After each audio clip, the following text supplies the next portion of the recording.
Nix can pick up right where he left off? I think he can. I think they would like him to take another step because picking up where he left off, although they had a terrific season from a team standpoint, and he had a decent season more than decent season statistically, but a lot of his heroics came in the latter parts of the game, the fourth quarter, we know about all that. But the way he played in that division round against Josh Allen and those Bills, if he can be that moving forward with a little bit better completion percentage, this team will be set up for a great deal of success. His mobility, we see him moving right now. A large part of who he is being mobile, getting outside the pocket, utilizing his legs. So we'll see how healthy he is. He has to be healthy in order for this team to make noise. I got a theory that Bo Nix needs better PR around him. Bo Nix, he's in the AFC Championship game. He breaks his ankle. Okay. I see where you're going now. I'm not going to be Bo Nix. I know you're not. We know this. I'm the Caleb guy, and I already kind of have a thing with Justin Herbert and his division. Yeah. So, I'm not available, Bo, but this corner of the take universe is available because Jaden Daniels, Offensive Rookie of the Year, one of the most exciting players in football, NFC Championship game in Bo's draft class. Drake May, runner-up for the MVP in the Super Bowl in Bo's draft class. Caleb Williams, superstar, highlights, cover of Madden, face of the NFL. Micah Parsons says maybe the best player in the NFL in his draft class.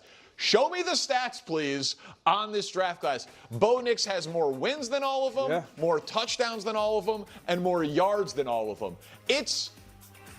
Now, I know Sean Payton loves him, and his teammates seem to love him, and he seems to be a pretty fiery guy, so maybe at some point he will start, amplifying, his own accomplishments.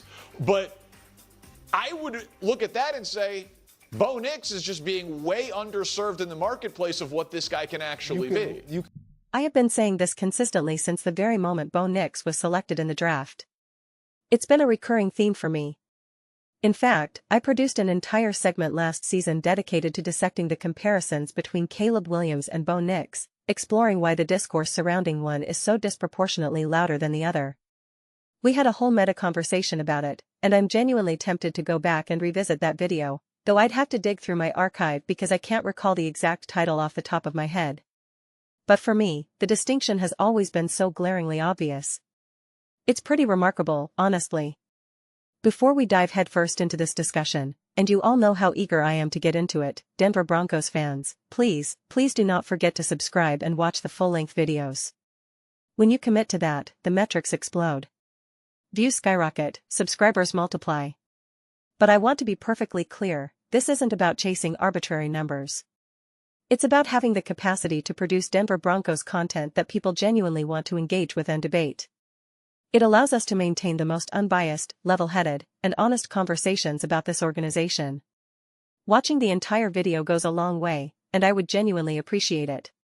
Yeah. Here's what continues to astonish me.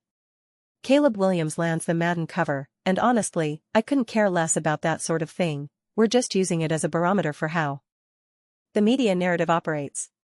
He absorbs all this hype and energy, yet his statistics were entirely ordinary. But it was framed around his individual game moments. The clutch drives, the spectacular throws, the jaw-dropping plays. And here's the thing, that's exactly what Bo Nix brings to the table as well. Those game-winning drives, those insane plays, those incredible throws in critical moments. And on top of that, he delivered those moments in the playoffs. Against Josh Allen. In the year when everyone declared this was finally the Buffalo Bills' time. The Broncos took down the Bills with Bo Nix leading the charge. And he gets virtually no hype for it. If we're being completely honest, the recognition is practically non-existent. But Caleb Williams receives all the acclaim for beating what, a 9-win Green Bay Packers team? Really? That's the comparison? The Broncos and Bo Nix secured the #1 seed in the entire NFL. A first-round bye. And it's barely a footnote in the broader conversation. I still vividly recall making a video where Alex described them as the worst first-place team ever, and I remember thinking, what a brilliant insight there. Meanwhile, Caleb wins the division, and the reaction was as if Chicago had captured the Super Bowl. The celebration was that overblown. And yes, you could argue that the Bears haven't won in a long time, and that's fair. But before Bo Nix arrived, the Broncos hadn't made the playoffs in a decade. A full 10 years. That has to count for something, doesn't it? It should mean something. Winning the division against Justin Herbert and Patrick Mahomes, surely that carries weight. I would think so. What I always find amusing is the selective narrative. Take the game against the Kansas City Chiefs when Denver won. Bo Nix played exceptionally well down the stretch, big throws in the fourth quarter, converting on third down, delivering in crucial moments. But then the response becomes, well, the Broncos are just a better team, or if the Chiefs were dealing with injuries, the offensive line was struggling, the defense wasn't at full strength. So let me get this straight. 1. You have to concede that the Broncos were actually a superior team, something you refused to acknowledge before. And 2, you're essentially saying that Patrick Mahomes can only beat Bo Nix when he has a better roster around him? What conclusion does that lead us to? I can beat you as long as I have a better team. Okay, then what's your value as a quarterback in that scenario? I genuinely want to know where we land on that logic. And we can acknowledge that Jayden Daniels was more electric as a rookie. If we're placing them on a spectrum, there was more raw electricity there. We can say Drake May was more consistent. And then we have Caleb, whose first year was chaotic due to circumstances beyond his control. Meanwhile, Bo Nix was fortunate to land in Denver, and I completely agree with that assessment. But then let's talk about 2025. He had a significantly better offensive coach in that moment, hence why Sean Payton is handing over play-calling duties. Ben Johnson isn't giving up that responsibility. They had a devastating running game and a dominant offensive line. Ben Johnson was able to draw up incredibly creative plays and create easy opportunities repeatedly. Caleb Williams made spectacular plays, no doubt. But he also missed a lot of them. So I would absolutely argue that Caleb Williams was given more gifts than Bo Nix. It's not even close in my estimation. Not even remotely close. And again, that's precisely why Sean Payton is relinquishing play-calling duties. That tells you everything you need to know. That's the answer right there. Boom. End of conversation. And yet, despite all of that, we still see substantial success from Bo. The Bears were so loaded with talent that they had to move some of it, they had an oversaturation of weapons. The Broncos were saying, we need someone else. We need Jalen Waddle. And remember how everyone kept insisting, Bo Nix is so inaccurate, especially on deep balls. I recall making a clip where Sean Payton flatly stated, Bo Nix's deep ball accuracy is the least of my worries. And then Bo finished the season with 11 touchdowns and 4 interceptions on deep passes. Caleb had 11 touchdowns and 3 interceptions. Suddenly, nobody was talking about the deep ball anymore. So I genuinely don't understand the disconnect. Not to mention the drops, 5 of th. Everyone loved the offensive weapons Chicago had. That's why people were predicting a Super Bowl run in 2024 with Caleb as MVP. Then the narrative shifted to the coaching was bad, the offensive line was problematic. Ben Johnson arrives, they address those issues, and Caleb throws for 27 touchdowns and 7 interceptions.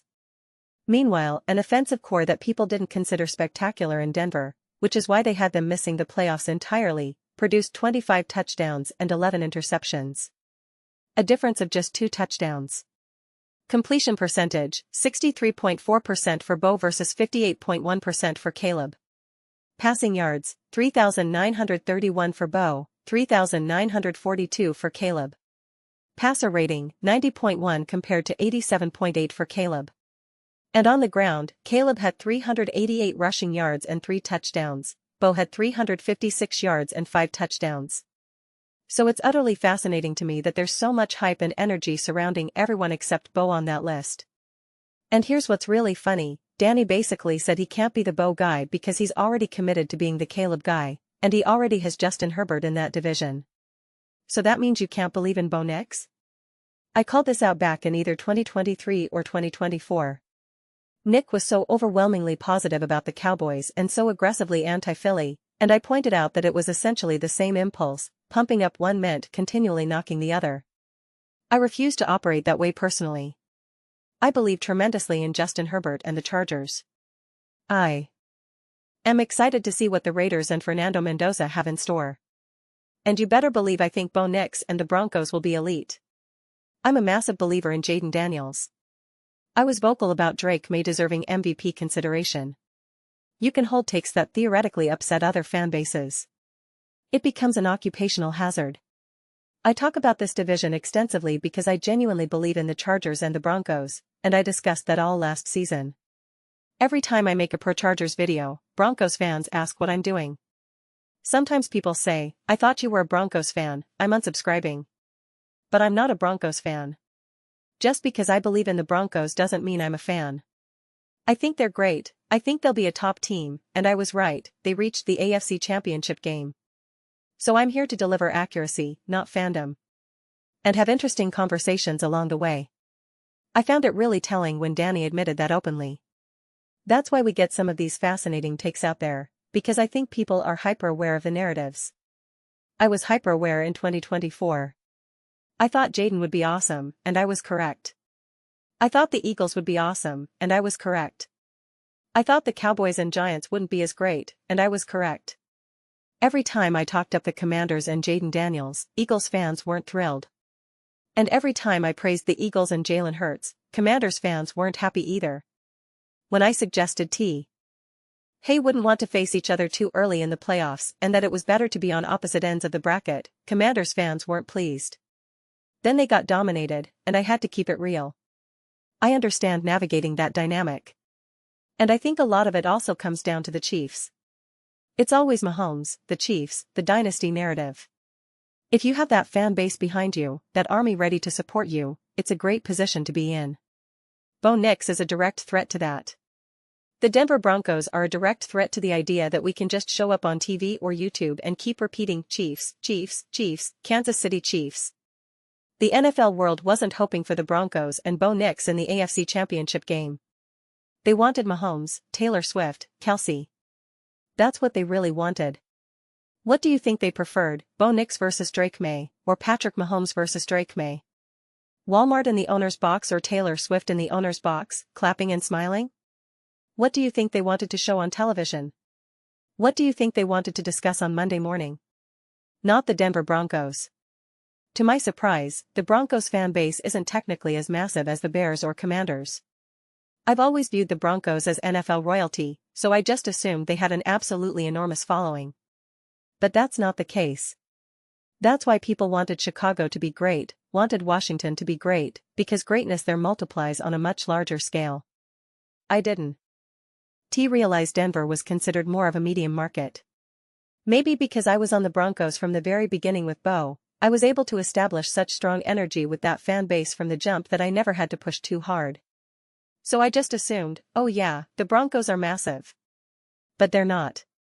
That's why they're not discussed as much. There are billions more Caleb Williams takes on mainstream media than there are about Bo Nix. It's not even close. In 2024, there were more takes on what was going wrong with Caleb than what was going right with Jaden and Bo combined. That's the power of the media. That's the power of a massive fan base in Chicago and ratings and all that. You're a bit of a threat to what we know, to what we've been doing for the last 5 or 6 years. I feel it myself. What does it look like if I have to deeply know the intricacies of the Arizona Cardinals? That's work. That's extra games to watch, an extra quarterback to figure out.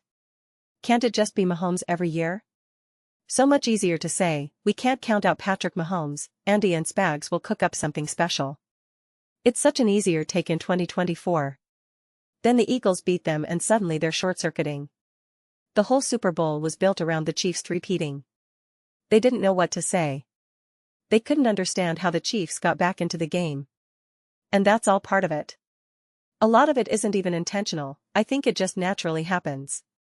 That's why I took At stand early on, I can believe in Jaden Daniels and the Philadelphia Eagles simultaneously.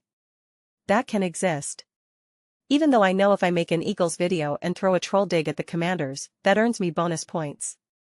But that feels inauthentic and uninteresting to me unless it's genuine in that moment. And I do think that's a really big part of it. There's still plenty to love about Bo and plenty of room to grow. I don't think you want to just pick up exactly where you left off. From my viewpoint, Bo Nix has to be better, not as in he better be better, but he has to be better because I don't see any other option. he will be a better quarterback. Therefore, this Broncos team is going to be awesome. I don't see another path forward. That's why I feel strongly about the Chargers as well. I don't see how they're not better. That's what makes this division finally fun again. These games weren't really entertaining before. There was never anything at stake. Now the stakes are, we can get the number 1 seed and home field advantage and a first-round bye. The stakes are pretty gigantic. But people want to downplay that just for the sake of picking a side. That's taking away from your enjoyment and excitement. It doesn't make any sense to me. Even if you look at the wins and say Bo had a more consistent team, the Commanders were a mess, Caleb was a mess in 24, the Patriots were a mess. So you have to concede that the Broncos have been better run with more consistency and continuity. Either way, you have to concede something positive about Denver. And if you're willing to praise the Patriots, Drake May, or Caleb and the Bears, logic demands you offer similar praise to Bo Nix and the Broncos. Those are just my thoughts. I'd love to hear yours. What do you think? Does Bo need better PR right now? Let me know. I read every comment, whether you agree or disagree. Let's get into discussions, maybe some debates, but ultimately, let's have fun. Please consider subscribing. We're building an amazing community and I'd love to see you part of it. I want to build something we all feel connected to and excited about. I think we're well on our way. Don't forget to give this video a thumbs up, it helps visibility and the algorithm. Thank you so much. See you next time.